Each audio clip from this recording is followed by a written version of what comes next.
இன்னொன்று ரகுமான் சாரோட அவரோட இசையில் முகத்தெல்லாம் அவர் பார்க்குறாரு, அதே பெரிய சந்தோஷம். Advance happy Pongal. தேங்க்யூ. இது வந்து இயக்குனர்கள் கையில் தான் இருக்குது, நம்ம கையில் கிடையாது. சிலர் வந்து இந்த அக்கா வந்து அழுகிறதுக்கு மட்டும் தான் பயன்படுவாங்க அப்படின்னு யோசிப்பாங்க. சிலர் வந்து இந்த அக்கா நகைச்சுவை பண்ணுறதுக்கும் பயன்படுவாங்க. இயக்குனர்கள் என்ன சொல்கிறாங்களோ நீங்கள் கொஞ்சம் கம்மி பண்ணிக்காங்கன்னா நம்ம கம்மி பண்ணிக்கணும். மூன்வாக் திரைப்படத்தினுடைய ஆடியோ லான்ச்ல இருக்கும். நம்மளோட திரு யோகி பாபு அவர்கள் இணைஞ்சிருக்காரு. வணக்கம் சார். வணக்கம். எப்படி இருக்கீங்க? நல்லா இருக்கு. நீங்களாம் எப்படி இருக்கீங்க? ரொம்ப சந்தோஷமா இருக்கும். உங்களை பார்த்ததுல அவ்வளோ ஹாப்பியாக இருக்குது. So first time Manoj sir இந்த கதையை உங்ககிட்ட சொல்லும் போதும் இந்த காம்பினேஷனை பற்றி நீங்கள் கேட்கும் போதும் எப்படி ஃபீல் பண்ணீங்க? ஃபஸ்ட்டு வந்து சார் வந்து மீட் பண்ணி பேசும்போது கதை வீட்டில் தான் சொன்னார். சொல்லும்போது ஒரு கேரக்டர் தான் வருவார்னு நினச்சேன். ஆனால் இதில் வந்து பல கேரக்டராக சொன்னார். அந்த 16 ஏதாவது ஒரு கேரக்டர் நம்மளை காப்பாற்றிடும் அதில் வர கேரக்டர்னா. ஆனால் 16 கேரக்டரும் சூப்பராக இருந்தது. ஸோ பொதுவாகவே வந்துட்டு ஒரு கேரக்டர்னால நீங்கள் ஏதாச்சும் ஒரு புதுமையாக ஏதாச்சும் ஒன்று பண்ணிடுவீங்க. இதில் வந்துட்டு 16 டிஃப்ரெண்ட் கேரக்டர்ஸ்ன்றப்போ உங்களுக்கு அது ஏதாச்சும் ஒரு விதத்தில் கஷ்டமாக இருந்துச்சா? அதெல்லாம் ஒன்றுமே இல்லைங்க. எல்லாம் நம்ம அவங்களாம் பார்த்து அனுபவப்பட்ட கேரக்டர் தான் எல்லாமே. அதனால எந்த ஒரு ரியல் லைஃப் எக்ஸ்பீரியன்ஸ் மாதிரி அதெல்லாம். உங்களுக்கு இந்த செட்டில் இருந்த ஃபேவரட் மெமரின்னா என்ன சார் சொல்லுவீங்க? அவர் சாரோட சிரிப்பு, டைரக்டரோட சிரிப்பு, மனோஜ் சாரோட சிரிப்பு, எப்பவுமே சிரிச்சுட்டே இருப்பார். அதான் எங்களுக்கு. ஸோ உங்களுக்கு வந்துட்டு நீங்கள் இந்த காம்பினேஷன் பற்றி நீங்கள் கேள்விப்பட்டிருப்பீங்களா? ஓகே, ரஹ்மான் சாரும் வந்துட்டு பிரபுதேவா சாரும் இணைஞ்சு பண்ணுறாங்க அப்படின்ட்டு. அப்போ உங்களுக்கு முதல்ல உங்கள் எண்ணத்தில் வந்த ஒரு விஷயம்னா அது என்னவா இருக்கும்? அவங்க 2 பேரும் வந்து ஜீனியஸ். என்னென்னா அவங்க ஆரம்ப காலகட்டத்திலேருந்தே 2 பேரும் ஸ்டார்டிங்லேருந்து பயணிச்சுட்டு வராங்க. இப்போ இடையில நம்ம வந்து அவங்களோட ஜாயின் பண்ணுறது ரொம்ப சந்தோஷமாக இருக்குது.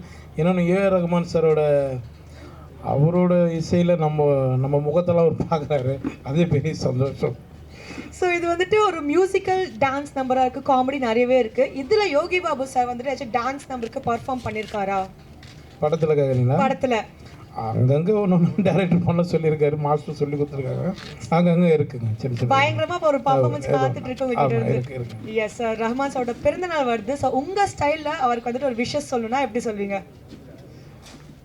வழக்கம் போல் சொல்கிறது தான் சார். நீங்கள் 100 ஆண்டு காலம் சந்தோஷமாக இருக்கணும் சார். என்றும் உங்களை முருகப்பெருமான் உங்களை காக்கணும் சார். நன்றி. நன்றி சார். Thank you so much. உங்களுக்கு all the very best for future projects. Thank you madam. எல்லாருக்கும் ரொம்ப நன்றி. Advance happy Pongal. Thank you. Moonwalk திரைப்படத்தினுடைய ஆடியோ லான்ச்ல இருக்கும். நம்மளோட தீபா அக்கா இணைஞ்சிருக்காங்க. கற்பூர அழகி, எப்படி இருக்கீங்க? நல்லா இருக்கேன். நீங்கள் எப்படி இருக்கீங்க? ரொம்ப சந்தோஷமா இருக்கேன். உங்களோட ஒவ்வொரு படத்துலையுமே ஒவ்வொரு விதமாக ஏதாச்சும் ஒரு வித்தியாசம் கொடுத்துக்கிட்டே இருப்பீங்க. அந்த மாதிரி இந்த திரைப்படத்தில் எந்த மாதிரி ஒரு கேரக்டரில் நாங்கள் உங்களை பார்க்கலாம்? முதல்ல வந்து தம்பிமார்கள் எல்லாத்துக்கும் வணக்கம். இந்த படம் வந்து டாக்டர் படம் மாதிரி எனக்கு ஒரு நகைச்சுவை கதாபாத்திரம் கொடுத்துருக்காங்க. ஓகே, கொஞ்ச நேரம் வந்தாலும் என்னுடைய கதாபாத்திரம் அதில் வந்து நல்லா பேசப்படும். ஒரு நகைச்சுவை நடிகையாகனா ஒரு அடையாளம் எனக்கு கிடைக்கும்னு நான் நம்புகிறேன். உங்களுக்கு இந்த செட்டில் வந்துட்டு நிறைய விஷயங்கள் நடந்திருக்குல்ல, உங்களுக்கு பிடிச்ச ஒரு மெமரி, ஓகே இந்த செட்டில் இந்த நான் மறக்கவே முடியாதுப்பா இந்த ஒரு விஷயத்தனா என்ன விஷயம் சொல்லுவீங்க? அப்படி ஒன்றுமே இல்லையம்மா, எனக்கு அந்த அளவுக்குலாம் ஒன்றும் ஞாபகத்தில் திடீர்னு கேட்டால முன்னாடியே சொல்லியிருந்தாலும் கொஞ்சம் யோசிச்சுட்டு வந்துருப்பேன் சொல்லுவேன். ஆனால் இங்கே மறக்க முடியாத அனுபவம்னா நான் வந்து பிகைனூட்ஸ் உடைய அந்த ஓனரை வந்து அந்த படத்தில் தான் பார்த்தேன். நான் வந்து இவ்வளோ நாள் நினச்சது வேறு ஒரு மனிதரை. ஆனால் அதுக்கப்புறம் எனக்கு அந்த இயக்குனர் தான் வந்து அந்த ஓனர்னு தெரிஞ்சது. ரொம்ப தன்மையாக பேசினார், நல்லா அழகாக ஒரு சொல்லி கொடுத்தாரு பாடங்களை. ஓவரால் அடிக்க விட மாட்டார். அது ஒரு நம்ம ஓவரால் நடித்தது ஏட்டாக்கா கொஞ்சம் குறைச்சிக்கலாம்க்கா. அதுக்கப்புறம் நான் காமெடி கேரக்டர்னோடனே சில நேரம் அது எக்ஸ்ட்ரா பண்ணால் தான் நல்லாயிருக்கும் நம்ம நினைப்போம். இப்போ உள்ளவங்களாம் கொஞ்சம் கம்மியாக போதும் அப்படின்னு சொல்கிறாங்க. அதனால அப்படி இந்த படத்தோட கதையை ஃபர்ஸ்ட் கேட்டிருப்பீங்களா? அப்போ வந்துட்டு உங்களுக்கு தெரிய வந்திருக்கும் பிரபுதேவா சார் இருக்காங்க. நான் வந்து எந்த படத்துலயே கதையை கேட்க மாட்டேன். உடனே நீங்க தப்பா எழுதிடாங்க. கதையெல்லாம் நம்ம கேட்டு நடிக்கிற அளவுக்கு இல்லை, பெரிய அளவில். அது வந்து அந்த படத்தை எடுக்கிறவங்க இந்த படம் வெற்றி படமாக மாறும். இதில் இவங்கவங்க நடித்தா நல்லா இருக்கும்னு நம்மளை கூப்பிடுறாங்க. எனக்கு என்ன வந்து அம்மா கேரக்டர் வரும், அக்கா கேரக்டர் வரும், இன்னும் பாட்டி கேரக்டர் கூட வந்துருச்சு. ஸோ அந்த மாதிரி ஏதாவது ஒரு கதாபாத்திரங்கள் வரும்பொழுது அது எத்தனை நாள் வேணும் அப்படின்னு நாங்கள் கேட்போம். அவங்க நம்மளுக்கு எல்லாம் ஒத்துக்கிட்டாங்கன்னா நம்ம போய் நடிக்கிறோம். ஆனால் இது நடிக்கும்போதே பிரபுதேவா சார் நடிக்கிறாங்க அப்படின்னு சொல்லி தான் என்னைய கூப்பிட்டாங்க. கூப்பிட்டுட்டு இந்த ஒரு இது சில விஷயங்கள் வந்து இப்படி நடிக்கணும் உங்களுக்கு ஓகேவா அப்படின்னாங்க. அதெல்லாம் நான் நடிக்கிறேன், ஒன்றும் பிரச்சனை இல்லை அப்படின்னு சொல்லிட்டு நான் நடித்தேன்.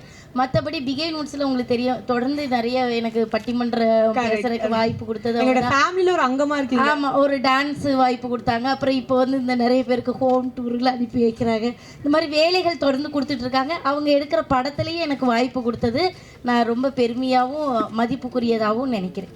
நீங்கள் இந்த படத்தில் ஒரு பார்ட்டாக இருக்கிறது எங்களுக்கு ரொம்ப சந்தோஷம். பிகாஸ் நீங்கள் எதாக இருந்தாலும் ஒரு பெஸ்ட்டாக தான் கொடுத்துருக்கீங்க இது வரைக்கும். ஸோ இன்னும் நிறைய என்னன்னா இது வந்து இயக்குனர்கள் கையில் தான் இருக்குது, நம்ம கையில் கிடையாது. சிலர் வந்து இந்த அக்கா வந்து அழுகிறதுக்கு மட்டும்தான் பயன்படுவாங்க அப்படின்னு யோசிப்பாங்க. சிலர் வந்து இந்த அக்கா நகைச்சுவை பண்ணுறதுக்கும் பயன்படுவாங்க. இயக்குனர்கள் என்ன சொல்கிறாங்களோ நீங்கள் கொஞ்சம் கம்மி பண்ணிக்காங்கன்னா நம்ம கம்மி பண்ணிக்கணும். இல்லை எங்களுக்கு இந்த மாதிரி ஜாஸ்தியாக கிராமத்தில் நான் ஒரு அக்காவை பார்த்தேன், இந்த அக்கா இப்படி தான் நடிப்பாவ அப்படின்னா நம்ம அதுக்கேற்றாப்புல நடிக்க போகிறோம்.